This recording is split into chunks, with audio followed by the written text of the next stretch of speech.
یأمرکم ان تؤدوا الامانات الی اہلہا، فرمایا بے شک اللہ تمہیں حکم دیتا ہے کہ امانتیں ان لوگوں کے سپرد کر دو جو ان کے اہل ہیں، جو ان کے اہل ہیں، قابلیت رکھتے ہیں، صلاحیت رکھتے ہیں۔ نبی پاک صلی اللہ تعالی علیہ وسلم نے ارشاد فرمایا ہے کہ اگر کسی آدمی نے کسی ایسے شخص کو کسی جماعت کا سربراہ بنایا اور اسے خبر تھی کہ اس سے زیادہ قابل شخص اس جگہ موجود ہے، کو نہیں سمجھ آ رہی بات کی؟ غور کیجئے گا ذرا بات پر۔ ایسے شخص کو بنایا کہ جس کے مقابلے میں اچھا اور قابل آدمی موجود تھا، محبوب پاک علیہ السلام فرماتے ہیں اس نے مسلمانوں سے بھی خیانت کی، اس نے اللہ سے بھی خیانت کی اور اللہ کے رسول سے بھی خیانت کی صلی اللہ تعالی علیہ وسلم۔ ایسے شخص کو بنا دیا کہ جس سے زیادہ اچھا آدمی وہاں موجود تھا۔ جب نااہل آدمی کے پاس کوئی چیز چلی جاتی ہے جو اس کا اہل نہیں ہوتا، جو میرٹ نہیں ہوتا، ہم بغیر میرٹ کے بہت سارے کام کرتے ہیں۔ او بھائی کچن میں وہ شخص نہیں جا سکتا جس کا میرٹ نہ ہو، جس کو کھانا پکانے کا طریقہ نہ آتا ہو، کچن میں جاتا ہے، بولے نہیں تسی تے کھا لیندے ہو جنہی دے بھی پکی ہو گئے۔ کچن میں وہ شخص نہیں جا سکتا جس کا میرٹ نہیں ہوتا، تو وہ بندہ گدی پہ کیسے چلا جاتا ہے پیر صاحب کی جس کا میرٹ نہیں؟ ممبر پہ کیسے آ جاتا ہے جس کا میرٹ ہی نہیں؟ وہ آپ کی اسمبلی میں کیسے بیٹھ جاتا ہے جس کا میرٹ ہی نہیں؟ آپ اس کو ایوان صدر اور ایوان وزیر اعظم میں کیسے برداشت کرتے ہیں جس کا میرٹ ہی نہیں وہاں بیٹھنے کا، صلاحیت ہی نہیں، قابلیت ہی نہیں؟ بھئی جو آپ دیکھیں نا 550 آدمی بیٹھا ہے بڑے جہاز کے اندر، بڑے جہاز میں، کبھی کسی نے کھڑے ہو کے دعویٰ کیا ہے کہ چلو جی پائلٹ صاحب پیچھے ہو جاؤ تھوڑی دیر کے لیے میں نے بھی ڈرائیو کرنا ہے؟ 550 آدمی بیٹھے ہیں اور ضروری تو نہیں کہ سارے انگوٹھا چھاپ ہی ہوں، اس میں لیکچرار ہیں، عالم ہیں، فاضل ہیں، صوفی ہیں، انجینئر ہیں، ہر شعبے سے تعلق رکھنے والا آدمی ہے، لیکن کسی نے کبھی دعویٰ کیا اٹھ کے؟ جی بولے تو اگر کر دے تو عمل تو کیا نہیں، اور اگر کر دے تو میرا خیال ہے پائلٹ کہے گا دروازہ کھول کے چلو میں بھی تھک گیا ہوں 5 منٹ تجھے دیتا ہوں، دے گا وہ؟ اور اگر پائلٹ مان جائے، مثال دے رہا ہوں سمجھانے کے لیے، پائلٹ مان گیا کہ ٹھیک ہے میں 5 منٹ دیتا ہوں، تو جو باقی کرسیاں ساری لوگ بیٹھے ہیں وہ سارے کہیں گے ٹھیک ہے پائلٹ صاحب 2 باری، کیا کریں گے وہ؟ جی یہ تو جب بیٹھے ہوں گے تب پتہ چلے گا نا بنے گا کیا۔ وہ پائلٹ کو کہیں گے کہ تیرا دماغ ٹھیک ہے، اس قابل ہی نہیں تو بٹھا رہا ہے۔ ہمارے ہاں ہر آدمی کھڑے ہو کے اعلان کر رہا ہے میں پیر صاحب ہوں، ہر آدمی، کوئی اس کو منع ہی نہیں کر رہا کہ تیرے اندر بھائی صلاحیت نہیں، تجھے تو بسم اللہ شریف نہیں سیدھی پڑھنی آتی۔ ہر آدمی کھڑے ہو کے اعلان کر رہا ہے کہ میں بہت بڑا مفتی ہوں، مولوی صاحب سے مسئلہ نہ پوچھنا، میں خود بتا لیتا ہوں، مولویوں کو کیا پتا، مجھ سے پوچھو۔ کوئی بندہ نہیں اس سے کہتا کہ بھائی تیرا شعبہ ہی نہیں، تیرا میرٹ ہی نہیں، تو کیوں بول رہا ہے اس معاملے میں؟ چپ کر، خاموش ہو۔ سارے موقع دے رہے ہیں، کہتے ہیں ٹھیک ہے تو بھی مسئلہ بتا، چل تو بھی مسئلہ بتا، سارے اس کو موقع دے رہے ہیں۔ اور پھر جب ایک تو بول سارے رہے ہیں، پھر موقع مل رہا ہے، اور پھر جو ہم دائیں بائیں ہیں کوئی شخص یہ کہنے کو تیار نہیں، اس کی خوشامد ہو رہی ہے، کہتے بڑا اچھا ہے، بڑا اچھا ہے، باہر کہتے رہیں گے جعلی ہے، غلط ہے، برا ہے، سامنے جا کے کوئی بولنے کو تیار ہے؟ کیا ہو رہا ہے یہ؟ اللہ فرماتا ہے کہ امانت اہل کے سپرد کرو اور نا اہل کو امانت نہ دو۔ نبی پاک صلی اللہ علیہ وسلم نے فرمایا اگر تم نے نا اہل کو دے دی تو فساد ہو جائے گا۔ یہاں ہو رہا ہے فساد، کسی جگہ کا کوئی میرٹ نہیں۔ مولوی صاحب پیسے تھوڑے لینے چاہیے بس ان کو، وہ اگر پچھلا امام 12,000 لے رہا تھا تو اس نے کہا میں 10,000 میں نماز پڑھاؤں گا، تو ہمیں اتنا پتا ہے کہ 2,000 بچا ہے، یہ نہیں ہمیں پتا اس بیچارے کو نماز کی 6 شرطیں بھی آتی ہیں کہ نہیں، امامت کی 6 شرطیں اس کو وہ بھی آتی ہیں کہ نہیں، وہ کوئی 2-4 صورتیں صحیح تلفظ سے پڑھ سکتا ہے، اس کو پتا ہے کسی شے کا؟ کوئی خبر نہیں۔ مولوی صاحب جمعے کا 1 گھنٹہ کسی نہ کسی طریقے بول کے وقت گزار لیں گے، اتنا تو سب کو پتا ہے، لیکن وہ کیا بولیں گے؟ قرآن کی روشنی میں بولیں گے، حدیث کی روشنی میں بولیں گے، نبی پاک صلی اللہ تعالی علیہ وسلم کے ارشادات کی روشنی میں قوم سے بات کریں گے یا نہیں کریں گے، اس کا کسی شخص کو پتا۔ پیر صاحب تویز دے رہے ہیں، پھونک مار رہے ہیں، کبھی کھول کے دیکھو تو صحیح اس نے تویز میں لکھا کیا ہے، اس نے کیا لکھا ہے، وہ کیا کر رہا ہے، اس کا کوئی قوم بالکل نکل ہی گئی ہے اس کام سے۔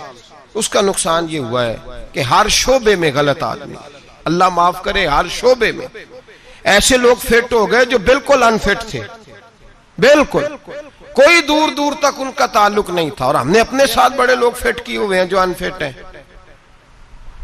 دوست کس کو رکھنا چاہیے؟ خوش آمدی کو، تو ہم نے کون سے رکھے ہوئے ہیں جی؟ جن کو ہم کہیں تاش کھیلو تو وہ تاش کھیلیں، جن کو ہم کہیں بیڈمنٹن کھیلو تو وہ بیڈمنٹن کھیلیں، جو ہماری مرضی کے مطابق چلیں وہ ہمارے دوست ہیں۔ اور جو کو تھوڑا سا ہمیں سمجھائیں، تھوڑا سا کہیں کہ نہیں تیرے اندر یہ غلطی ہے، وہ دشمن ہے، ہم پھر فارورڈ بلاک بناتے ہیں علیحدہ سے، 2-3 دوست علیحدہ لے کے بیٹھتے ہیں، کہتے ہیں میرے خلاف ہو گیا، جلتا ہے۔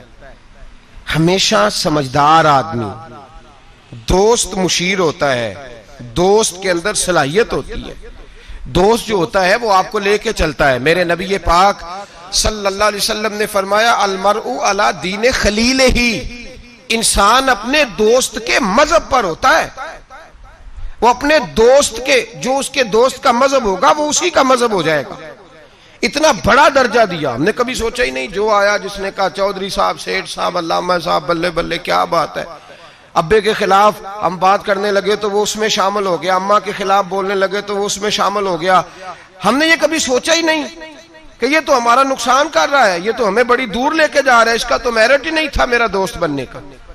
انتخاب کر کے، سوچ سمجھ کے، ہر ایک سے دوستانہ ہو سکتا، ہر ایک سے دوستانہ ہو سکتا، کورے ورک کتاب نہیں ہوندے، پتھر دل گلاب نہیں ہوندے، بھلیا پہلوں سوچ کے لائیے پھر یارہ نال حساب نہیں ہوندے۔ غور کر، خیال تو کرنا۔ ملا رومی رحمت اللہ تعالی لکھا ہے کہ ایک آدمی کی بندر سے دوستی ہو گئی، بندر سے دوستی ہو گئی، خود آدمی تھا، دوستی کس سے لگا لی؟ بندر سے، جی بندر سے دوستی لگا لی۔ ہوا یہ کہ اس کی تفصیل بیان کی، حضرت رومی علیہ رحمہ فرماتے ہیں کہ بندر کو سانپ کاٹنے لگا تو اس نے اس کو بچایا تھا سانپ سے، تو بندر اس کا فرما بردار ہو گیا۔ یہ بندر کو کہتا درخت پہ چڑھ جا تو چڑھ جاتا، بیٹھ جا تو بیٹھ جاتا، اٹھ جا تو اٹھ جاتا، یہ لوگوں کے سامنے ڈنگے مارتا کہ دیکھو بندر بھی میرا فرما بردار ہے، کیونکہ فرما برداری سے غرض ہے، میرٹ سے غرض نہیں، صلاحیت سے غرض، وہ اس قابل بھی ہے میری دوستی کے کہ نہیں، اس سے کوئی غرض نہیں۔ مولا رومی کہتے ہیں کہ اس شخص کو سارے لوگوں نے سمجھایا کہ یہ تیری دوستی کے قابل نہیں، یہ جانور ہے، بندر کو چاہیے کسی بندر سے دوستی کرے، تو انسان ہے، کسی انسان سے یارانہ لگا، یہ تو بیچارہ اس قابل ہی نہیں کہ تیری دوستی کے معیار پہ پورا اتر سکے۔ اس نے کہا تم جلتے ہو، میری اصل میں بات مانتا ہے، تمہاری مانتا نہیں نا، تو تم جلتے ہو۔ میں نے دیکھا ہے بڑا بھائی چھوٹے کو منع کر رہا ہے، چھوٹا کہہ رہا ہے تمہیں کیا پتا، اماں ابا منع کر رہے ہو، کہتے ہیں نہیں آپ کو کیا خبر۔ ملا رومی رحمت اللہ تعالی علیہ فرماتے ہیں کہ وہ سو رہا تھا تو بندر اس کے منہ سے مکھیاں اڑا رہا تھا درخت کے نیچے، پاس کلاڑی رکھی ہوئی تھی، 2-1 مکھیاں ایسی تھی جو بڑا تنگ کر رہی تھی، اڑتی نہیں تھی، پہلے تو اڑاتا رہا، پھر جوش جذبات میں کلاڑی اٹھائی اور دے ماری سر پہ۔ جب سر پہ کلاڑی ماری، کس لیے؟ مکھی مارنے کے لیے، تو وہ 2 حصوں میں تقسیم ہو گیا، قتل ہوا، شور ہوا کہ بندر نے مار دیا، بندر نے مار دیا، بندر نے مار دیا۔ تو ایک درویش گزر رہے تھے، وہ کہنے لگے اسے بندر نے نہیں مارا، اسے اس کی سوچ نے مار ڈالا ہے، اسے اس چیز نے مار ڈالا ہے کہ یہ سمجھا ہی نہیں کہ یہ میرے قابل نہیں۔ لوگ بندروں سے دوستی کر لیتے ہیں لیکن یہ نہیں سمجھتے کہ یہ لے ڈوبیں گے، یہ تباہ کر دیں گے، یہ وہاں تک لے جائیں گے جہاں سے واپسی کا رستہ ہی نہیں۔ اس لیے کہ بیوقوف دوست پیار بھی کرے نا تو اسے پیار کرنے کا طریقہ بھی، بولیے پیار کا طریقہ بھی، پیار بھی اچھے طریقے سے، محبت بھی اچھے اسلوب میں کرے گا تو کر سکے۔ ہم غلط لوگوں کو اپنا مشیر بناتے ہیں، میرٹ ہی نہیں ہمارا، ہم صرف یہ دیکھتے ہیں، بلکہ بندہ تگڑا ہونا چاہیے. کسی بڑے MP کے پاس اس کا اٹھنا بیٹھنا ہونا چاہیے, تگڑا ہونا چاہیے. وہ ہمارا دوست ہے, چاہے اس آدمی کو تھوڑا سا بھی سلیقہ نہ آتا ہو بولنے کا. ہمارے ہاں رشتوں کا معیار کیا ہے؟ یہ میرے بھائی کی بیٹی ہے. بھائی کی بیٹی ہونا اور بات ہے, اور بیٹے کے قابل ہونا اور بات ہے. یہ میرے بھائی کا بیٹا ہے تو میں, اب میرے بھائی میرے گھر آ گیا. بھائی کی محبت اپنی جگہ, اور بچے کا بچی کے قابل ہونا یہ ایک علیحدہ معاملہ ہے. میں گیا تھا جی, بچی بڑی پیاری, بڑی خوبصورت, بڑی اچھی, بڑی مجھے وہ جو ہے نا وہ اچھی لگی, تعلیم یافتہ.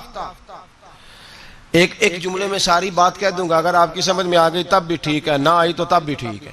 اور ایک جملے میں ساری بات کہہ دوں گا, بدصورت آدمی سے گزارا ہو جاتا ہے, بد اخلاق سے نہیں ہوتا.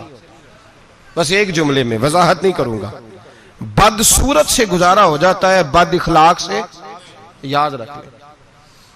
جو چیزیں ہم معاشرے میں ڈھونڈنے نکلے ان کا رنگ اور ہے, اور جن چیزوں کی ہمیں ضرورت ہے وہ چیزیں اور ہیں. ہم ضرورت کی چیز نہیں لا رہے. جو چیز تھوڑی دیر کے لیے آنکھوں کو بھائی, تو ہم نے ساری زندگی کے لیے اس کو اپنی زندگی میں دخیل کر لیا. میرے رسول پاک صلی اللہ تعالی علیہ وسلم نے فرمایا, لوگ مال دیکھ کے شادی کرتے ہیں, حسن دیکھ کے شادی کرتے ہیں, قبیلہ دیکھ کے شادی کرتے ہیں. میرے غلاموں, تم سیرت, کردار, اخلاق اور دین دیکھ کے شادی کرنا. تم دیکھنا کہ اس کے اندر دیکھے نا, ایک خاتون ساری زندگی خاوند کی خدمت میں گزار دیتی ہے, صبح و شام اس کا خیال رکھتی. بظاہر رنگ روپ اتنا پیارا نہیں, لیکن اس کا خاوند جتنا اس سے راضی رہتا ہے, اس کا گھر جتنا ٹھنڈا رہتا ہے, اس کا ماحول جتنا اچھا رہتا ہے, اس لیے کہ میرٹ بڑا اچھا ہے. ہم لوگ جس چیز کو میرٹ بناتے ہیں وہ اصل میں میرٹ ہے ہی نہیں. یہی حال بچوں کے حوالے سے ہمارا ہے. بچی کا جب رشتہ دیکھنے جاتے ہیں تو سب سے پہلا سوال ہم کیا کرتے ہیں بچے کے بارے میں؟ جی ایک کردہ کی ہے جی, تو کردہ کی تو کی مراد ہوں کہ تاج کھیڑ دا چونک چ بہ کے کی کردا ہے؟ کیا کرتا ہے؟ یہ لوٹ مار کرتا ہے, پیسے کماتا ہے. کتنے بے شمار کمائی ہے اس کی. بھئی بتاؤ تو صحیح, کرتا کیا سے مراد صرف پیسے کمانا ہی ہے یار؟ یہ تو لوگ چوری کر کے بھی کما لیتے ہیں. پیسے کمانا تو اتنا بڑا مسئلہ ہی نہیں رہا. جتنا بڑا دھوکے باز ہو اتنا بڑا مالدار ہوتا ہے اس زمانے میں. کرتا کیا ہے؟ پہلا سوال. اس کا ترجمہ کیا ہے ہماری زبان میں کہ پیسے کتنے کماتا ہے؟ بڑی اچھی سیلری ہے جی بچے کی. بچے کا اخلاق بھی پوچھو, اخلاق بھی پوچھو. ایک خاتون میرے پاس آئی تعویذ لینے, تو ضد کرنے لگی, گھر والوں سے کہنے لگی نہیں میرے ساتھ کوئی ہے تو نہیں, پر ان سے کہیں میری 2 منٹ میری داستان تو سن لے. تو میں نے کہا بہن بتاؤ بات کیا ہے, اتنی رونے دھونے کی کیا بات ہے؟ اس نے کہا کہ مال دیکھ کے شادی کر دی میرے ابے نے, مال بڑا ہے, پر میں ایک دن بھی اپنے خاوند سے عزت نہیں کرا سکی, اس لیے کہ وہ شراب کے نشے میں دھوت گھر آتا ہے. ایک دن بھی. کہنے لگی مجھے بتائیں نا کہ جس عورت کو اس کا خاوند پانی پیے تو گالی دے کے آواز دے, روٹی کھانی ہو تو گالی سے آواز دے, اور اگر وہ میکے جانے کی بات کرے تو اس کی مری ہوئی ماں کو بھی گالیاں دے, اور اس کے سارے خاندان کو 24 گھنٹے. میرے گھر میں مال بڑا ہے, بڑے پیسے ہیں, لمبا چوڑا سرمایہ ہے, پر ایک دن بھی ایسا نہیں آیا کہ جس دن اس نے باوقار طریقے سے مجھے بلایا ہو. اور وہ کہتی ہے کہ مجھے کہتا ہے تیرے میکے میں بیٹھنے کو جگہ کوئی نہیں. جتنی دفعہ مجھے لے کے گیا ہے دروازے پہ اتار کے آ جاتا ہے, اور میں ٹیلی فون کرتی ہوں تو دروازے سے بٹھا کے لے جاتا. پیسے ہیں, جو میرے ماں باپ نے شاید دیکھی تھی وہ بہرحال سکھ ہے اس بچی کو اپنے گھر میں, آرام ہے. جو بندہ جاتا ہے پوچھتا ہے. میں نے کئی دفعہ یہ بات دہرائی, آج پھر دہراتا ہوں. حضرت علی کا تو اپنا مکان ہی کوئی نہیں تھا ظاہری طور پہ. کوئی کاروبار بتائے ان کا مدینے میں, وہ کیا بزنس کرتے تھے, کس بنگلے میں رہتے تھے, کوئی بتائے؟ حضرت ابو بکر صدیق رضی اللہ تعالیٰ عنہ نے کہا حضور فاطمہ کے لیے رشتہ. جناب عمر نے کہا فاطمہ کے لیے رشتہ. حضرت عثمان غنی جیسے مالدار نے کہا. حضور نے فرمایا میں رب کے فیصلے کا منتظر ہوں. فیصلہ آیا تو قرہ مولا علی شیر خدا کے نام نکلا, حضرت علی کے نام قرہ نکلا. تو کہا یا رسول اللہ صلی اللہ علیہ وسلم علی کے لیے رشتہ. تو میرے مصطفیٰ نے فرمایا علی کا فقر وہ کمال والا ہے کہ رب کے فرشتے بھی میرے علی پہ فخر کرتے ہیں. اس کا فخر وہ کمال والا فخر ہے کہ فرشتے فخر کرتے ہیں. صاحب وہ دیکھیں چیز، وہ میرٹ بنائیں جس سے آپ کو سکون ملے، توانائی ملے، بہار ملے، حسن ملے. ہم نے وہ چیز جس کا جو میرٹ نہیں تھا وہ بنا دیا ہے. اور میں کہہ چکا ہوں، محبت اور ہوتی ہے اور میرٹ قابلیت اور ہوتی ہے. کسی سے پیار ہونا اور بات ہے، اور کسی کا اس جگہ کے لیے قابل ہونا یہ اور بات ہے. اولاد سے پیار ہوتا ہے کہ نہیں انسان کو؟ بچے بڑے پیارے ہوتے ہیں، ماں بڑا پیار کرتی ہے، لیکن باپ کی محبت کو بھی کوئی نہیں تول سکتا.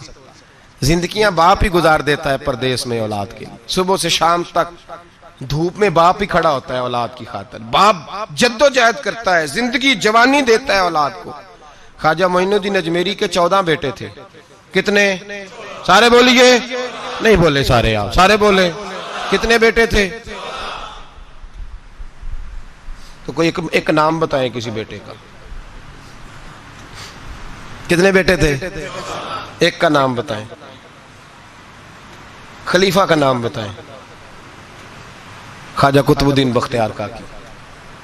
بیٹے کا کسی کو نہیں پتا، خلیفہ کو دنیا جانتی ہے. حضرت خواجہ قطب الدین یہ خلیفہ ہیں. ان کا نہیں دل کرتا تھا جاتی دفعہ پگڑی باندھ جاؤں بیٹے کو، بیٹا مسجد میں بھی تو رہنا، آستانے پہ بھی تو رہنا، مدرسہ بھی تیرا، ہر شے تیری. لیکن بیٹے کو دستار باندھ کے انہوں نے محبت نہیں دیکھی، معیار دیکھا. بڑے بڑے مرکز تباہ ہو گئے، نااہل بچے بیٹھ گئے، نااہل. کوئی عالم، کوئی صوفی، کوئی اچھا آدمی اگر کام کرنا چاہتا ہے اسے نئے سرے سے بنانی پڑتی ہے آج شے، نئے سرے سے. اور ہمارے ہاں تو سیاست اس قدر بری ہو گئی ہے کہ لوگ یہ نہیں دیکھتے کہ معیار کیا ہے، یہ نہیں دیکھتے کہ میرٹ کیا ہے. کہتے ہیں نہیں یار یہ ہمارے بڑوں کا ادارہ ہے، ہم نے یہیں جانا ہے. وہاں کون بیٹھا ہے خدا جانے. لوگ مخالفت کرتے ہیں شدت کے ساتھ. ہم نے کبھی یہ سوچا ہی نہیں کہ حضرت خواجہ معین الدین اجمیری کے 14 بیٹے، اور کسی جگہ نہیں لکھا کہ ان کا بیٹا دیندار نہیں تھا، پرہیزگار نہیں تھا. لیکن کسی نے کہا کہ حضور آپ کا فیض، آپ کا رنگ دیکھنا ہو تو کہاں ملے گا؟ فرمایا دلی میں قطب الدین بختیار کاکی رہتا ہے، ہر شے میں نے اسے دے دی ہے، وہاں جاؤ. اور اس میرٹ کا حال کیا تھا خواجہ قطب صاحب کا؟ خواجہ قطب الدین بختیار کاکی پھر اتنے بڑے صوفی ہوئے کہ دلی کا بادشاہ بھی مرید ہو گیا، وہ بھی آپ کے قدموں میں بیٹھ گیا. اور ایسے نہیں مرید ہوا، ایسے نہیں مرید ہوا کہ وہ اپنے ٹائم پہ شراب بھی پی لیتا ہے معاذ اللہ، اور پیر صاحب کو گاڑی میں بٹھا کے لاہور کا چکر بھی لگوا دیتا ہے. یہ کوئی اس طرح کا مرید نہیں ہوا. مرید ہوا تو دیندار ہوا، ان کے نقش قدم پہ چلا. ہمارے ہاں زمانے میں لوگوں نے پیر بھی رکھے ہوتے ہیں اور بدماش بھی رکھے ہوتے ہیں، دونوں چیزیں. وہ جمعے والے دن پیر صاحب کو سلوٹ کر لیتے ہیں، ہفتے والے دن کسی ایم پی اے گنڈے کے ڈیرے پہ بھی جا کے بیٹھ جاتے ہیں. سارا کچھ ہی رکھا ہوا ہے ہم نے معاذ اللہ. یہ کیسا انداز! جو درویشوں کے ڈیرے پہ آئے پھر بدل گئے، پھر ان کے اندر کوئی کسی قسم کی غیر شرعی حرکت نہ رہی. حضرت خواجہ قطب الدین بختیار کاکی کا مرید تھا تو کس طرح کا مرید تھا؟ خواجہ قطب صاحب نے انتقال کے وقت وصیت فرمائی تھی. فرمایا میرا جنازہ وہ پڑھائے کہ جس نے جب توبہ کی تو پھر دوبارہ اس کی نظر سوائے اپنی بیوی کے کسی اور بیوی پہ بری نظر گئی نہیں، نظر بھی نہیں گئی، باقی چیزیں تو دور رہی. اور دوسری جب سے توبہ کی پھر اس کے حلق سے دوبارہ حرام کا لقمہ نہ اترا ہو. اور پھر تیسری بات جب سے توبہ کی فرض نمازیں تو اپنی جگہ رہیں، اس نے کبھی تہجد بھی نہ چھوڑی ہو. وہ میرا جنازہ پڑھائے. جب خواجہ صاحب یہ اعلان کر رہے تھے نا تو آپ کا ایک مرید تھا، اس کے پاس ایک دنیا دار بیٹھا تھا. کہنے لگا بابے نے بڑا ہی اعلان کر دیا ہے، میرٹ کو بڑا ہی رکھ دیا ہے. چلو ٹھیک ہے بات ان کی صحیح ہے، درویش ہے، پر اتنا بڑا میرٹ ہی رکھ دیا. تو وہ درویش نے اس دنیا دار کا ہاتھ پکڑ کے جھنجھوڑا. فرمایا چپ کر، میرا پیر جو بات کرتا ہے سوچ سمجھ کے کرتا ہے. اگر انہوں نے یہ بات کیا تو انہوں نے ایسا بندہ کوئی تیار بھی کیا ہوگا انشاءاللہ. اگر کہہ رہے ہیں تو ان کی تیاری بھی انشاءاللہ ان کی تیاری بھی ہوگی، انہوں نے تیار بھی کیا ہوگا، ایسا فرد نکلے گا. خواجہ قطب الدین کا انتقال ہوا، جنازے کی چارپائی رکھی ہے، اعلان ہوا جس میں 3 خوبیاں باہر آ جائیں. بڑے بڑے صوفی گردنیں جھکا کے کھڑے رہے. 5ویں سب سے دلی کا بادشاہ نکل کے آیا، باہر نکلا، ہانپتا کامتا روتا. کہنے لگا اگر میرے شیخ کا اعلان نہ ہوتا تو میں اپنا ظاہر نہ کرتا. مسلمانوں جس کا میں جنازہ پڑھانے آیا ہوں اس نے اتنا رنگ میرے اندر بھرا ہے، اتنا رنگ بھرا ہے کہ جب سے توبہ کی ہے پھر غیر محرم کا کبھی دماغ میں خیال بھی نہیں آیا، اور جب سے توبہ کی ہے پھر بادشاہ نے کھجور کی چھال کی ٹوپیاں بنا بنا کے بیچی ہے، ان ٹوپیوں کی روٹی کھائی ہے، انہی کا کپڑا پہنا ہے، کبھی مال خزانہ کا ایک لقمہ گھر میں داخل نہیں ہونے دیا، اور فرمایا اگر میرے شیخ نے اعلان کیا ہے تو بتا رہا ہوں کہ پہلے دن جب میں قطب الدین کے ہاتھ میں ہاتھ دینے آیا تھا تو تہجد کا وعدہ لیا تھا، 30 سال گزر گئے، جب تہجد کا وقت آتا ہے تو عرش کا مالک مجھے خود ہی بیداری عطا فرما دیتا ہے، اور میں نے چھوڑی نہیں۔ بھائی میرٹ بنایا ان لوگوں نے اہل لوگوں تک باتیں پہنچائی، حال ہی کوئی نہیں، یہاں حشر ہی کوئی نہیں، جو جس کے من میں آتا ہے وہ کرتا جاتا ہے۔ حضرت سیدنا خواجہ قطب الدین بختیار کاکی کی بھی اولاد تھی، لوگوں نے پوچھا حضور آپ کے بعد کدھر جائیں؟ فرمایا پاک پتن میں فرید الدین کو بٹھا دیا ہے میں نے، وہاں بٹھا دیا ہے، یہاں تو نسل در نسل سجادگی چلی آ رہی، ایک کے بعد دوسرا، دوسرے کے بعد تیسرا، تیسرے کے بعد چوتھا، صاحبزادے ہی صاحبزادے، باقی بار کچھ ہے ہی نہیں۔ کہا میں نے بٹھا دیا ہے فرید الدین مسعود گنج شکر کو۔ بابا فرید کے بچے بڑے زبردست لوگ ہوئے، حضرت موج دریا ایک بڑے کمال صوفی تھے، لیکن اگر کوئی آ کے بابا فرید صاحب سے پوچھتا کہ حضور آپ کے بعد دیکھنا ہو تو کسے دیکھیں، تو فرمایا دلی میں نظام الدین محبوب الہی بیٹھا رہتا ہے، اس کے پاس جانا۔ ان لوگوں نے یہ نہیں دیکھا کہ اولاد سے پیار ہے تو اب جو جہاں بیٹھنے کا اہل نہیں اسے بٹھا دیا جائے۔ حضرت ابو بکر صدیق رضی اللہ تعالیٰ عنہ کے صاحبزادے سارے صحابی ہیں، مجاہد ہیں، نبی پاک کے دین کے غازی ہیں، لیکن حضرت ابو بکر جاتی دفعہ بیٹا نہیں بٹھا کے گئے، کس کو بٹھایا؟ نام لیں آپ کو ثواب ہوگا، ان کا بھی نام لینا سیکھ جائیں، چلے اللہ خیر کرے گا، اللہ کرے ان کے نام لینے سے نا حضرت عمر کے نام سے تو حرارت پیدا ہوتی ہے روح میں۔ دوسرا حضرت ابو بکر کس کو بنا گئے؟ ان کے بیٹے کا پتہ کیا حال ہے؟ حضرت عمر کے بیٹے کو نبی پاک صلی اللہ علیہ وسلم نے فرمایا عمر تیرا بیٹا نیک آدمی ہے، راجل صالح، تیرا بیٹا، اور مفتی تھے جناب عبداللہ ابن عمر، مدینے کے لوگوں نے فتویٰ لینا ہوتا تھا تو عبداللہ ابن عمر سے لیتے تھے، لیکن حضرت عمر جاتی دفعہ بیٹے کو بنا کے بولی یہ بیٹے کو بنایا، فرمایا 6 بندے ہیں کسی کو خلیفہ چن لینا۔ کن کو چنا گیا؟ حضرت عثمان غنی کی اولاد بھی تھی، بلوانیوں نے حملہ کیا، پورا موقع ملا، انہیں پتا تھا شہید کر دیا جاؤں گا، ہر شے سامنے تھی، انہیں کہا گیا قائم مقام کا اعلان کریں، فرمایا جو 2 نہیں کر کے گئے تیسرا کیسے کرے؟ مجلس شورا ہی بنائے گی، مولا کائنات شیر خدا علی المرتضیٰ ان کے بعد آئے، امت مسلمہ میں بغیر میرٹ کے اگر آیا تو صرف یزید آیا، وہ بغیر میرٹ کے آیا۔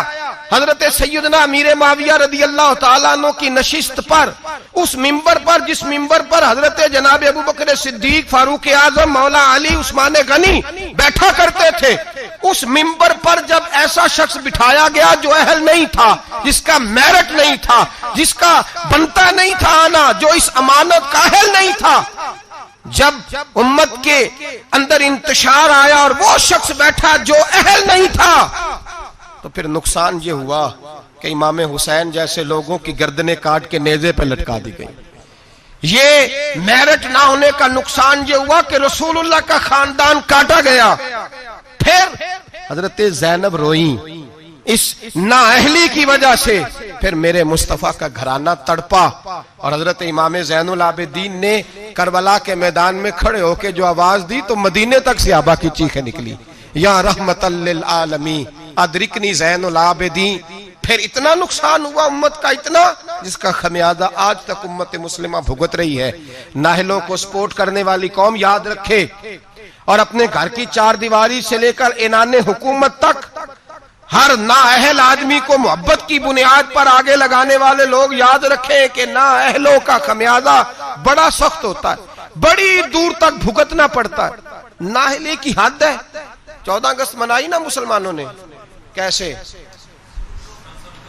آپ یقین کریں مجھے مجبوراً جانا تھا گجرانوالہ، مجبوری تھی میری، تو میں چلا گیا، ورنہ میں ایسے ایونٹس پہ گھر سے نہیں نکلتا۔ تو گجرانوالہ سے ہمارے شہر تک کا سفر، وہ جو گجرانوالہ کا چھوٹا سا حصہ تھا نا، وہ 1.5-2 گھنٹے لے گیا۔ یہ قوم ہے، یہ ٹریننگ ہے، اس کی وجہ پتہ کیا ہے؟ جن نااہلوں کو آپ نے سربراہ بنایا ہوا ہے نا، ان کی ٹریننگ ہی ناچ گانا ہے، ان کی ٹریننگ ہی ہمارے لیے سڑکوں پہ رہنا ہے، شور شرابہ ہے، ریلیاں ہیں، یوں وہ کام قوم کر رہی ہے۔ ابھی تھوڑے 2 مہینے پہلے ترکی کے صدر نے یوم تشکر منایا ہے، پڑھا آپ نے اخباروں میں؟ طیب اردگان جس سال فوج نے بغاوت کر دی تو قوم کو کچھ دیا تھا نا، فوجی آ گئے، حالانکہ ٹینکوں کے سامنے کھڑا ہونا کوئی آسان بات ہے، لیکن درجنوں لوگ گھروں سے نکل کے آئے اور ٹینکوں کے آگے لیٹ کے جانے دی، کہا ہمارا حکمران بڑا اچھا ہے، ہم جانے نہیں دیں گے۔ یہ میں آپ کو داستان حضرت عمر بن عبدالعزیز کی نہیں سنا رہا ہوں، اس شخص کی سنا رہا ہوں جو زندہ ہے۔ اور اس شخص نے یوم تشکر منایا تو پتہ کس طرح منایا؟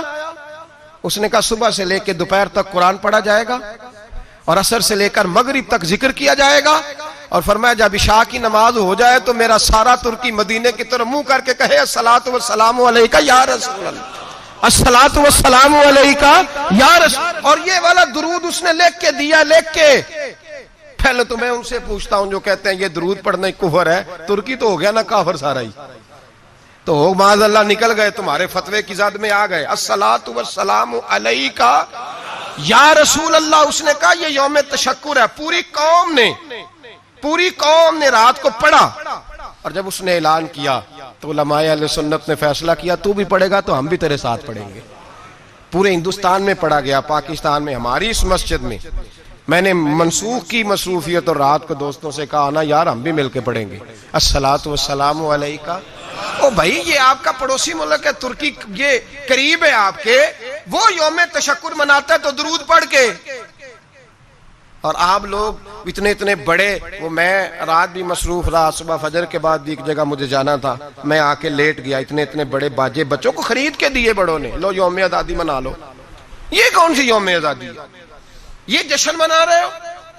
یہ صرف ہم لوگوں نے ان لوگوں کو چنا ہے جنہوں نے ہمیں صرف شغل میلہ اور یہ گانا باجا سکھایا ہے۔ خدا را آپ دیکھیں کہ اہلیت کہاں ہے، قابلیت کہاں ہے، کون ہے جو میرٹ کے مطابق چل سکتا ہے؟ میرے رسول پاک صلی اللہ علیہ وسلم نے نااہل آدمی کو اگر کسی جگہ بٹھائے تو حضور نے تباہی کی بابت ارشاد فرمایا جب امانتیں نااہلوں کے پاس جائیں گی تو تباہیاں ہوں گی، فسادات ہوں گی، پھر فصلیں اجڑیں گی، علاقے تباہ ہوں گے۔ اہلیت دیکھیں، قابلیت دیکھیں۔ حضرت عمر فاروق رضی اللہ تعالیٰ عنہ کے صاحبزادے بڑے نیک تھے، پرہیزگار تھے، پر انہوں نے بھی اپنے بیٹے کو بنایا۔ کسی صحابی نے ایسی کوئی کوشش نہیں کی کہ اپنے بعد ہم اس کو نسل در نسل وراثت کے طور پر چھوڑ جائیں۔ محبت اپنی جگہ لیکن قابلیت اپنی جگہ۔ اللہ جیون رحمت اللہ علیہ پیر تھے اورنگزیب عالمگیر کے، بادشاہ کے۔ تو اورنگزیب کے گھر میں نا ایک بوڑھی اماں رہتی تھی، اورنگزیب بڑا پیار کرتے تھے بوڑھی اماں سے، اس کو ہر کام میں اس سے مشورہ ہوتا تو وہ بوڑھی ہر کام میں محبت کی وجہ سے، وہ معاذ اللہ غلط نہیں تھی لیکن محبت کی وجہ سے اس کو پوچھا جاتا۔ ملا جیون رحمت اللہ علیہ اورنگزیب سے ایک دن کہنے لگے کہ باقی ساری باتیں تو ٹھیک ہیں لیکن اس خاتون کو ہر شے کا نہیں پتا، تو جو اس کے شعبہ جات ہے اس میں تو مشورہ کیا کرو، تو جو اس کا شعبہ نہیں نا اس میں اس سے مشورہ نہ کیا کرو۔ پیار اپنی جگہ اور قابلیت اپنی جگہ، اہلیت اپنی جگہ، جو اس کا شعبہ ہی نہیں۔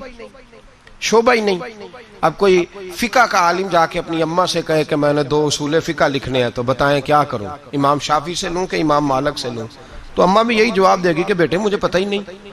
تو جس چیز کا جو آدمی کا شعبہ نہیں اس میں اس آدمی، آپ کابل کے پاس جائیں گے، اہل کے پاس جائیں گے اور اس سے جا کے دیکھیں نا، ہمارے ہاں سائنس کے اندر سبجیکٹ رکھے گئے تو اسپیشلسٹ ہونا ایک سبجیکٹ رکھا گیا۔ ایک آدمی میڈیکل اسپیشلسٹ ہے، پھر اسے آگے بڑھیں گے آپ تو معدے کا اسپیشلسٹ علیحدہ ہے، آنکھوں کا، تو آپ نے اگر معدے کے ڈاکٹر سے دوائی لینی ہے تو آنکھ والے ڈاکٹر کے پاس جائیں گے، میرٹ کو دیکھیں گے آپ، جو اہل ہے آپ اس کے پاس جائیں گے۔ یہ تھوڑی ہے کہ جو اہل ہی نہیں، قابل ہی نہیں، اسے آپ نے رنگی ہے سیاست دوران تو دیکھیے منزل انہیں ملی جو شریک سفر نہ تھے، جو بیچارے قابل ہی نہیں، ان کو آپ جو ہے وہ والی امانت سونپ دیں گے تو وہ تباہی کریں گے۔ وہ ملا جیون نے منع کیا لیکن وہ گھر میں بوڑھی اماں کا بڑا دخل تھا۔ اورنگزیب عالمگیر نے نا گھر کے اندر ایک شوباز رکھا ہوا تھا، باز، وہ اتنا زبردست تھا کہ وہ جا کے بہت ساری خبریں لے آتا تھا کئی ملکوں کی، خبریں لاتا تھا اور لا کے بتاتا تھا کہ فلان جگہ بغاوت ہو رہی ہے، فلان جگہ سازش ہو رہی ہے، بتایا کرتا تھا۔ پھر اس میں یہ خوبی تھی کہ جب جنگ ہوتی تو وہ ساتھ ساتھ اڑتا اور آ کے فوج کو بتلاتا کہ یہاں جو ہے وہ کمزوری ہے مسلمانوں کی فوج میں، تو یہاں فوجی بھیجے جائیں۔ اور اگر کئی دفعہ ضرورت پڑتی تو چونکہ اس کے ناخن بڑے تگڑے ہوتے تھے، اگر کوئی فوجی کفر کا زیادہ تیز ہوتا تو وہ خود حملہ کر دیتا، اتنا کام آتا تھا۔ بوڑھی اماں چونکہ پیار بڑا کرتی تھی، محبت ہی محبت میں ایک دن اس کو دیکھا باز کو کہ بادشاہ کا باز ہے، تو کہنے لگی ادھر آنا میرے پاس۔ اب اس کا دخل تھا ہر کام میں، تو اس نے محبت کی، کہنے لگی دیکھ تیرے پر کتنے کتنے بڑے ہو گئے، کسی نے کبھی سوچا ہی نہیں۔ اس نے کینچی پکڑی اور اس کے پڑ کاٹ ڈالے۔ پھر اس نے کہا تیرے ناخن دیکھ کتنے بڑے ہیں، کسی نے کبھی سوچا ہی نہیں۔ اس نے محبت ہی محبت میں اس کے ناخن بھی کاٹ دیے۔ تھوڑے ہی دنوں کے بعد خبر آئی کہ فلان جگہ ہندو مرہٹوں نے سازش شروع کی ہے، تو بادشاہ نے کہا بلاؤ اس کو جائے۔ جب اس کے سامنے کھڑا کیا گیا تو بادشاہ کی چیخ ہی نکل گئی، ہائے میرا وفادار، ہوا کیا؟ تو ملا جیون کہنے لگے کچھ بھی نہیں ہوا، تم نے نااہل سے محبت کی تو اس کی تمہیں سزا ملی ہے، تمہیں سزا ملی ہے۔ تمہیں کہا تھا کہ اس کو شعبہ بانٹ کے دو، اس کو ضرور رکھو ہر چیز میں، لیکن اس کو بتایا جاتا، سمجھایا جاتا۔ اگر اماں باہر جاتی تو اسے پتا ہوتا کہ اس کے جو ناخن ہیں یہ جنگ کے کام آتے ہیں، اس کے جو پر ہیں یہ اڑنے کے کام آتے ہیں۔ بادشاہ تڑپ کے رویا، لیکن اب کوئی حل ہو سکتا؟ اب بات آگے نکل گئی۔ جب آپ میرٹ کے خلاف چلیں گے، آپ ایسی جگہ پہ جائیں گے، ایسی جگہ جہاں جو آدمی اس کا اہل ہی نہیں تو وہ تباہی کرے گا، جہاں چڑیاں بیٹھنی چاہیے۔ اقبال نے کہا کہ زاغوں کے تصرف میں عقابوں کے نشیمن، آئی ہے وراثت میں پیر کی گدی ان کو، زاغوں کے تصرف میں عقابوں کے نشیمن۔ اقبال کہنے لگا کہ اپنے پیر صاحب کی گدی پہ یہ بیٹھ گیا ہے، پر مصیبت یہ ہے کہ جہاں کبوتر بیٹھنا چاہیے تھا وہاں باز بیٹھ گیا ہے، جہاں بلبل بولنی چاہیے تھی وہاں شیر کو بٹھا دیا ہے، تو وہ کاٹے گا، وہ تباہی کرے گا، وہ تو اپنی درندگی کا مظاہرہ کرے گا۔ تو یاد رکھیں، نااہل آدمی جہاں بھی آئے گا، جس جگہ بھی آئے گا، وہ مجبور ہوگا اپنی بری عادت سے، وہ باز نہیں آ سکے۔ اس کے اندر وہ تقویٰ، پرہیزگاری، وہ خصوصیت، وہ صلاحیت جب موجود ہی نہیں تو وہ کیا کرے گا؟ میرے نبی پاک علیہ السلام کے بڑے جلیل القدر صحابی تھے حضرت سعد بن ابی وقاص۔ ان کو کہا حضرت عثمان نے کہ آپ ایک صوبے کے گورنر بن جائیں، تو انہوں نے آگے بڑھ کے نہیں کہا بسم اللہ گورنری، حالانکہ بڑی خدمات تھی ان کی، وہ لینا چاہتے تو لے سکتے تھے۔ حضرت سعد بن ابی وقاص فرمانے لگے میں تلوار کا آدمی ہوں، میدان کا آدمی ہوں، میں گورنری نہیں چلا سکتا، میں اس کا اہل نہیں۔ آپ اس طرح کریں، اس کو بنائیں جو سیاست کے امور، لوگوں کی دیکھ بھال، جو چیزیں جو ہیں وہ کر سکتا ہے اس کے سپرد کرے، میں اس کا اہل، میں فوجی ہوں۔ فوجیوں کا کام حکومتیں کرنا نہیں ہوتا، فوجیوں کا کام حفاظتیں کرنا ہوتا ہے۔ حکومتیں کرنا فوجیوں کا کام، تسی بولو تو انہوں کچھ نہیں ہونے لگا، ویڈیو میری بھی بن دیجئے، میری بھی بن دیجئے۔ فوجی کا کام حکومت کرنا، میں ذمہ داری سے بات کر رہا ہوں، آئین پاکستان میں نے منگا کے رکھا ہوا ہے، میرے پاس ہے سارا پڑا ہوا۔ فوجی کا کام حکومت کرنا ہے ہی نہیں، اس کا کام کیا ہے؟ حفاظت کرنا۔ جو اس کی ڈیوٹی ہے وہ کرے گا، جو اس کی ڈیوٹی نہیں وہ کرنے کی اسے اجازت۔ نقصان ہی تب ہوتا ہے جب وہ آدمی آ کے بیٹھ جاتا ہے جسے پتہ ہی نہیں یہ کام کیسے کرنا ہے، جو اس کا شعبہ ہی نہیں، معیار ہی نہیں، تو تباہی ہوتی ہے۔ حضرت سعد بن ابی وقاص فرمانے لگے میں فوجی ہوں، مجھے تو آپ میدان کی۔ حضرت خالد بن ولید بہت بڑے فوجی تھے، نہ جرنیل تھے، تلوار ہے اللہ تعالیٰ کی، لیکن کسی صوبے کے کبھی گورنر نہیں بنے، اس لیے کہ جو ان کا شعبہ نہیں تھا وہاں انہیں لگایا۔ حضرت سلمان فارسی رضی اللہ تعالیٰ عنہ سرداروں کے بیٹے، گھر کے اندر ساری چیزیں دیکھیں، بڑا کچھ غور کیا، ہر چیز کو سمجھتے تھے، جناب عمر نے انہیں گورنر بنایا۔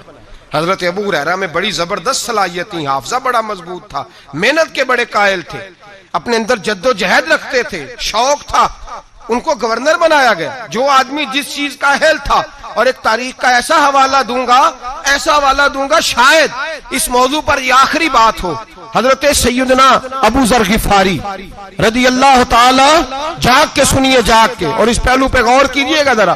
حضرت سیدنا ابو ذر غفاری، حضور نے فرمایا یہ میری امت کا زاہد ہے، یہ زاہد آدمی، اس کا دنیا داری سے کوئی تعلق نہیں، یہ چھوڑ بیٹھا ہے۔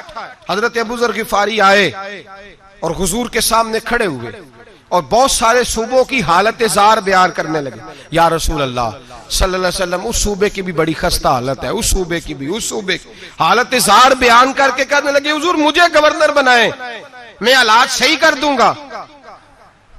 حضور نے فرمایا ابو ذر تو نیک آدمی ہے, تیرے اندر بڑی خوبی ہے, پر گورنری بہت بڑی امانت ہے اور تو کمزور ہے, تو گورنری کی اہلیت نہیں رکھتا, تو گورنری کی قابلیت نہیں رکھتا, وہ تیرے والا شعبہ نہیں. اور یہاں حضرت ابو ذر غفاری نے ضد نہیں کی, کہنے لگے خدایا تیرا شکر ہے تو نے ہمیں ایسا محبوب عطا فرمایا ہے صلی اللہ تعالی علیہ. فرمایا یہ خوبی تیرے اندر, تو گورنری نہیں کر سکتا, یہ تیرے والا کام نہیں. تو بھائی یاد رکھیں, امانت جب نااہل کے پاس جائے گی, جب اس آدمی کے پاس جائے گی جو اس کا اہل ہی نہیں. ہمارے اسکولوں میں ڈھیروں ٹیچر ایسے بھرتی ہیں جن کو پڑھانا نہیں آتا, ڈھیروں ٹیچر ہیں. اب اتنی امانت ہم کہاں سے لے کے آئیں کہ وہ خود ریزائن کر دیں کہ میں پڑھانے کے قابل نہیں, میرا شعبہ نہیں. درجنوں لوگ ہیں, ڈگری اور ہوتی ہے, علم اور ہوتا ہے, ایم اے پاس ہونا اور بات ہے, پڑھانے کی قابلیت ہونا اور بات. اب لوگ قابل نہیں لیکن لگے ہوئے ہیں, اہلیت نہیں لیکن لگے ہوئے ہیں, شوق ہی نہیں, جذبہ ہی نہیں, کام کر ہی نہیں سکتے لیکن اس کام پہ لوگ لگے ہوئے ہیں. یہی حال باقی سارے محکموں کا بھی ہے. ہمارے ملک کے اندر صوبہ پنجاب کا ایک ایسا وزیر تعلیم بھی رہا ہے جو دستخط کرنے نہیں جانتا تھا. کس شعبے کا وزیر تھا وہ بولیے؟ اسی لیے تعلیم کا بڑا اچھا حال ہے. وہ اپنے دستخط کرنے انگوٹھا لگایا کرتا تھا, اور وزارت کون سی تھی بولیے؟ تو اس کا مطلب ہے اس نے تعلیم بڑی عام کر دی ہوگی, بڑی عام اس نے کر دی ہوگی, اس کو پتہ ہی نہیں, بیچارے کو پتہ ہی نہیں. ہمارے ہاں کیا ہوتا ہے, جس آدمی کو جو عہدہ ملتا ہے وہ بھانجے, بھتیجے, خالہ کے بیٹے, ماموں کے بیٹے وہ لے آتا ہے سارے. اب وہ وہاں ایڈجسٹ کرتا ہے, سیٹ کرتا ہے جگہ جگہ. اپنے شعبے کو دیکھیں, اگر آپ کے اندر کسی شعبے کی صلاحیت نہیں تو آپ اس کو چھوڑ دیں, علیحدہ ہو جائیں. قابلیت نہیں تو علیحدہ ہو جائیں. اور آپ کے ذمہ اگر لگے کسی آدمی کو کسی جگہ تعین کرنا, تو پھر بھی آپ اس آدمی کو تعین کریں جو بڑا بہترین ہو. حضرت ابو بکر صدیق رضی اللہ تعالیٰ عنہ وصال ہو رہا ہے, شدید بیمار ہے, بڑے شدید, اور اتنی سخت حالت ہے کہ مدینے میں نئے سرے سے لوگ کہتے ہیں اندھیرا چھایا, نئے سرے سے. ایک وہ رات تھی جب حضور نے وصال کیا, اور ایک آج رات ہے جب ابو بکر کے وصال کا وقت ہے. حضرت ابو بکر صدیق کے پاس درجنوں لوگ گئے, آپ کے بعد کیا ہوگا؟ جناب صدیق اکبر نے فرمایا عمر کو بلاؤ, عمر کو. حضرت فاروق اعظم تشریف لائے تو جناب ابو بکر صدیق نے صحابہ کے مجمع پہ نظر ڈالی اور ایک تاریخی جملہ کہا, تاریخی جملہ. فرمانے لگے میں دنیا سے جا رہا ہوں, یہ وہ وقت ہے جب بہت بڑا جھوٹا بھی سچ بولنے لگتا ہے. وہ سامنے مجھے قبر نظر آ رہی ہے, بہت بڑا جھوٹا بھی سچ بولتا ہے اس موقع پر. فرمایا میری تم سے گزارش ہے کہ میرے بعد عمر فاروق کو اپنا امیر بنا لینا. حضرت عمر دوڑ کے آئے, کہنے لگے حضور میں ڈنڈے کی زبان بولنے والا شخص ہوں, مزاج میں سختی ہے, کس طرح کام چلے گا؟ آپ نے فرمایا عمر تجھے تیری ماں روئے, میں نے تجھے ساری زندگی دیکھا ہے, اس امت کو تیری ضرورت ہے. حضرت عمر فاروق کو پابند کیا تو ایک صحابی پھر بولے, کہنے لگے ابو بکر اللہ کے پاس جا رہے ہو, کیا جواب دو گے؟ حضرت ابو بکر صدیق فرمانے لگے رب کریم نے اگر مجھ سے پوچھا نا میرے بعد میرے محبوب کی امت کا کیا کر کے آیا ہے, تو میں عرض کروں گا اے اللہ جو تیرے بندوں میں سب سے اچھا تھا اسے مسلمانوں کا نگران بنا کے آیا, جو سب سے بہترین تھا. بیٹے موجود ہیں, بھتیجے موجود ہیں, مسلمان ہیں, صحابی ہیں, نمازی ہیں. فرمایا جو سب سے اچھا ہے تقوی کے لحاظ سے, پرہیزگاری کے لحاظ سے میرٹ بنائیں, کبھی زیادتی نہ کریں, کبھی زیادتی نہ کریں, کبھی ظلم نہ کریں. ایک بات سنانے لگا ہوں آپ کو, بڑی اہم بات. حضرت امام محمد بن حسن شیبانی رحمت اللہ علیہ بیٹے کا رشتہ لے کے گئے, اور ایسے گھر میں رشتہ طے ہونے لگا جس گھر کی بہت بڑی بات تھی, بہت بڑی بات, مکمل ہو گئی بات چیت. یہاں تو ہمارا حال یہ ہے کہ لوگ ڈی سی کالونی میں کرائے کا مکان خریدتے ہیں رشتہ کرنے کے لیے, ادھار 3-4 گاڑیاں پکڑ کے کھڑی کرتے ہیں. میرے پاس طلاق کے کیس آتے ہیں تو پھر مجھے سننے کا موقع ملتا ہے یہ باتیں. کرائے کا مکان لیا, 3-4 گاڑیاں, 2-4 گن مین, اتنی دیر جتنی دیر بچی کا رشتہ. جب شادی ہو گئی تو پھر گاؤں چلے گئے, گاڑیاں واپس ہو گئی. اب جو رشتہ گاڑی کی بنیاد پہ ہوا تھا وہ کتنی دیر قائم رہ سکتا ہے؟ ختم ہو گیا. جتنی دیر گاڑی تھی قائم تھا, جتنی دیر مکان تھا قائم تھا, وہ ختم ہو گیا. رشتے جو ہوتے ہیں وہ اعتبار پہ قائم ہوتے ہیں. تو امام محمد بن حسن بیٹے کا رشتہ کرنا چاہتے تھے تو ایک گھر کے اندر رشتہ کیا بچے کا. بڑے نیک لوگ تھے, پرہیزگار تھے, رشتہ طے ہو گیا.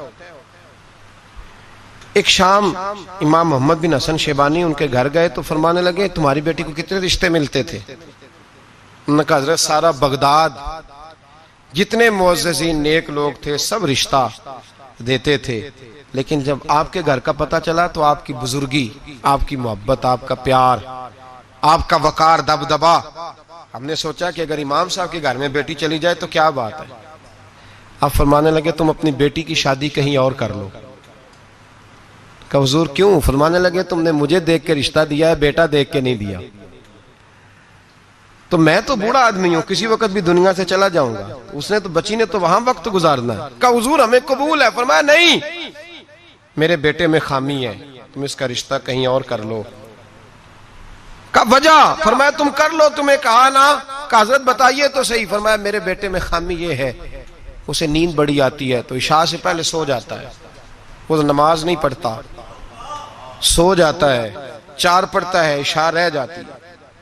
تو کہا حضور کوئی بات نہیں, پھر بھی ہم تیار ہیں. تو امام محمد بن حسن کہنے لگے پھر میرا تمہیں مشورہ ہے کہ جو آدمی عشاء کی نماز نہ پڑھے اس سے بیٹی نہیں بیانی چاہیے. کہا حضور کیوں؟ فرمانے لگے جو رب کے فرض کی حفاظت نہیں کر سکتا تمہاری بیٹی کی حفاظت کیسے کرے گا؟ اللہ کے فرض کی حفاظت نہیں کر سکتا, وہ نماز نہیں پڑھتا, سو جاتا ہے, تو بیٹی کو تکلیف ہوگی تو کیسے محافظ بنے گا؟ لہذا وہاں رشتہ نہ کرنا میرے بیٹے کے ساتھ. حضرت رشتہ توڑ کے گھر آئے تو بیوی کہنے لگی حضور آپ نے کیا کیا؟ پورے بغداد میں شور ہو گیا ہے کہ باپ بیٹے کے مخالف ہو گیا ہے, باپ بیٹے کی جڑوں میں بیٹھ گیا ہے, باپ نے اپنے بیٹے کا اتنا معزز گھرانے میں رشتہ ہوتا توڑ دیا ہے. سارا بغداد کہہ رہا ہے کہ وجہ کیا ہے؟ باپ بیٹے کے مخالف بیان دے رہا ہے, بات کیا ہے؟ تو حضرت محمد بن حسن فرمانے لگے میں دنیا کے سامنے رسوا ہوا مجھے پرواہ نہیں, میں اللہ رسول کے سامنے سرخرو ہو گیا. وہ بیٹی جو تہجد گزار ہے, عبادت گزار ہے, جو نیک ہے, میں اس بیٹی کو اس کے ساتھ بیاہ دیتا جو عشاء کی نماز بھی نہیں پڑھتا.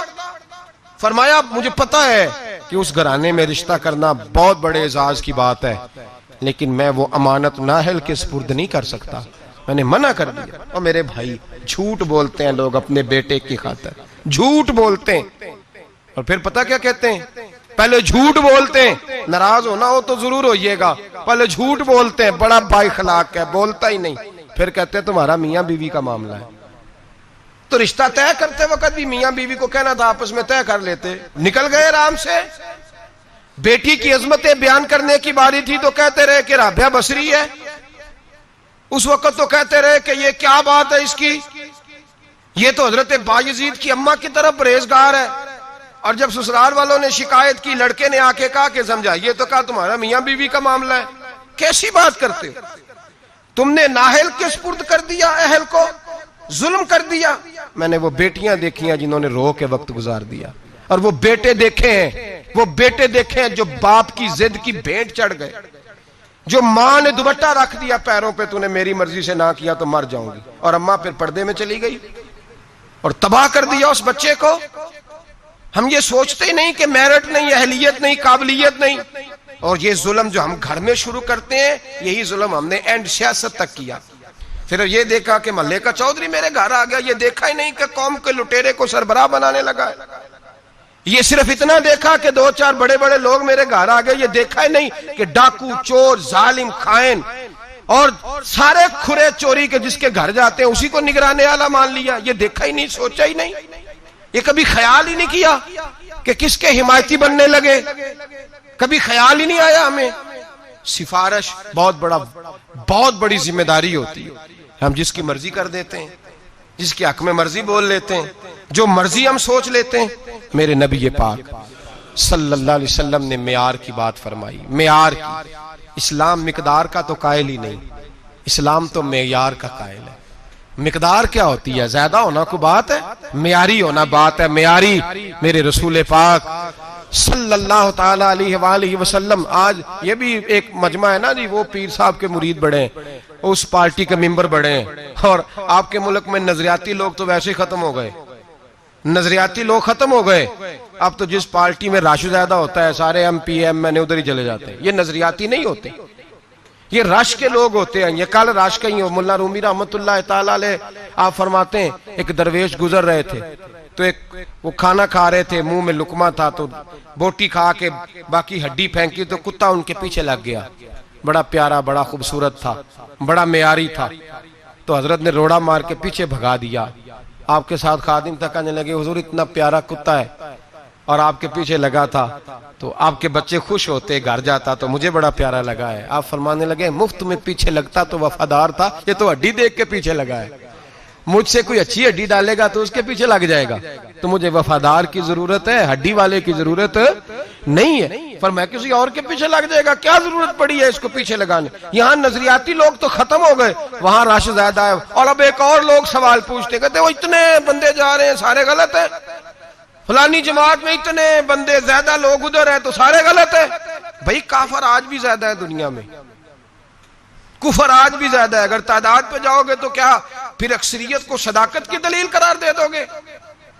میں نے ایک دفعہ حاجی صادق صاحب رحمۃ اللہ علیہ سے کہا, میں نے کہا حضور ہمارے پاس تو تھوڑے تھوڑے لوگ ہیں, تو باقی اتنے لمبے چوڑے آستانے اور یہ وہ, تو آپ کی آواز کون سنے گا؟ تو وہ لوگ مروب نہیں ہوا کرتے تھے, ان پہ روب نہیں چڑھا کرتا تھا, وہ روب ڈالا کرتے تھے. روب لینے کے قائل نہیں تھے, کہنے لگے چھل بے لیا بندے 313 ہی بڑے نے, پر انہیں جان آتے رکھی ہونی چاہیے. 313 ہی بتھیرے نے, پر جان ہاتھ پہ ہتھیلی پہ جان رکھی بھی ہو. 313 ہی کافی ہیں. زیادہ لوگوں کی ضرورت سچے ہونے چاہیے, کھرے ہونے چاہیے. جب آیا نا ابو جہل کا جاسوس بدر کی رات, دیکھ کے گیا کہ 313 ان میں بھی بچے, بوڑھے, کمزور. تو ابو جہل سے جا کے کہنے لگا 313 ہیں, ان میں بھی کچھ بچے ہیں, بوڑھے ہیں, کمزور ہیں. تو ابو جہل بڑا کھل کھلا کے ہنسا, کہنے لگا جنگ کرنے کی ضرورت نہیں, ان کو سب کو صبح باندھو گھوڑوں کی پشتوں پہ, اونٹوں کی پشتوں پہ, تو ان کو مکے لے چلتے ہیں, وہاں جا کے ان کے ساتھ کریں گے کیا کرنا ہے. نہ ان کے پاس اسلحہ ہے, نہ گھوڑے ہیں, نہ تلواریں, نہ زر ہیں. تو وہ جاسوس کہنے لگا ٹھہر جا, پوری بات تو سن لے. تو نے ابھی فیصلہ کر دیا مقدمے کا, ان کا میرٹ تو سن, اہلیت تو سن, قابلیت تو سن. وہ جہاد کرنے ہیں تو ان کی قابلیت بھی تو دیکھ. یہاں کبھی صدام حسین کا جرنیل بک جاتا ہے, کبھی افغانستان کے 2-4 لوگ بک جاتے ہیں, کبھی کسی ملک کے بکتے ہیں. یہ اندر سے بکتے ہیں تو کافر کو موقع ملتا ہے, یہ اندر سے نہ بکیں تو مسلمان کے تو نام میں ہی بڑی قوت ہے. اس کے تو خالی نام کے اندر اللہ نے بڑا جاہو جلال رکھا ہے. وہ جاسوس ابھی کافر ہے. ابو جہل سے کہنے لگا پوری بات سن لے, ہے وہ 313, پر ان میں سے واپس جانے کا ارادہ کسی کا بھی نہیں. وہ کفن باندھ کے آئے ہیں, وہ کفن باندھ کے آئے ہیں, واپس جانے نہیں آئے. تو لایا ہے شراب کے نشے میں دھت کر کے, تو کہتا تھا ساری رات اون سیبا کر کے کھلاؤں گا, لیکن وہ سارے جان ہتھیلی پہ رکھ کے آئے. میرے بھائی معیار بنائیں زندگی میں, اپنا معیار بنائیں. اپنا معیار زمانے سے جدا رکھتے ہیں ہم, تو محبوب بھی محبوب خدا رکھتے ہیں. بے معیار زندگی نہ گزارے, جہاں دل کیا بیٹھ گئے, جس کے دسترخوان پہ جی کیا وہیں رک گئے, جس کے ساتھ دل کیا فوٹو لگوا لی. ایسا نہ کریں, معیاری زندگی گزاریں, معیاری لوگ بنیں, اپنا معیار بنائیں. ایسا نہ ہو کہ بندہ جو بھی آئے وہ کہے. نظریات بنائیں, افکار بنائیں, اصول بنائیں. اصولوں کی روشنی میں اپنے شب و روز ترتیب دیں. اپنی زندگی کبھی بھی بے اصولی, بے ڈھبی, بے ترتیب نہ گزاریں, بااصول زندگی گزاریں. بااصول لوگ زندگی میں کچھ کر جاتے ہیں, بااصول لوگوں کا نام ہوتا ہے. میں پھر بات دہراتا ہوں, بااصول لوگوں کا. وہ حضرت سری سکتی رحمت اللہ علیہ درخت کے نیچے لیٹے تھے, درخت آپ سے باتیں کرنے لگا. کہنے لگا حضرت سری سکتی سے, کہنے لگا میری طرح کا ہو جا, خود دھوپ میں جلتا ہوں, لوگوں کو میں چھاؤں دیتا ہوں, سایہ دیتا ہوں, اور لوگ مجھے پتھر مارتے ہیں, میں انہیں پھل دیتا ہوں. تو حضرت سری سکتی فرمانے لگے میں اتنی جلدی باتوں میں نہیں آیا کرتا. اگر تو اتنا ہی اچھا ہے تو تیرا انجام آگ کیوں ہے؟ تو اتنا ہی اچھا ہے تو تیرا انجام آگ ہے. جب تو خشک ہو جاتا ہے تجھے جلا ہی دیا جاتا ہے, تیرا انجام اتنا برا کیوں ہے؟ تو کہتے ہیں وہ درخت کہنے لگا حضور آپ نے تو بڑا پوائنٹ پکڑ لیا، میرے اندر خوبیاں بھی ہیں پر ایک خامی ہے جس کی وجہ سے میں جلا ہی دیا جاتا ہوں، میری راکھ بن جاتی ہے۔ فرمایا وہ کیا؟ تو درخت کہنے لگا حضور میری خامی یہ ہے کہ جدھر کی ہوا ہوتی ہے میں بھی ادھر کا ہی ہو جاتا ہوں، یہ میری خامی ہے، میں اصول پہ ڈٹا نہیں رہ سکتا، مجبوری یہ، اگر میں ڈٹ جاؤں نا پہاڑ کی طرح تو پھر کبھی بھی جلایا۔ پہاڑ ڈٹا ہوتا ہے نا تو جو اس سے ٹکراتا ہے اس کا سر پھوٹتا ہے، پہاڑ کو ڈٹا جو ہوا ہے ان الذین قالوا ربنا اللہ ثم استقاموا تتنزل علیہم الملائکہ، جو ڈٹ جاتے ہیں ان کی مدد کو اللہ فرشتے نازل کرتا ہے۔ معیار بنائیں زندگی میں، ایسے ہی غیر معیاری زندگی نہ گزاریں، کوئی یہ نہ کہے کہ یہ تو ایسی قوم ہے جو جدھر سارے دوڑتے ہیں یہ بھی ادھر چل نکلتے ہیں۔ ہوا چاہے جس طرح کی بھی ہو، اقبال نے کہا تھا ہوا گو تند و تیز ہے لیکن چراغ اپنا جلا رہا ہے، وہ مرد درویش حق نے جس کو عطا کیے ہیں انداز خسروانہ۔ فرمایا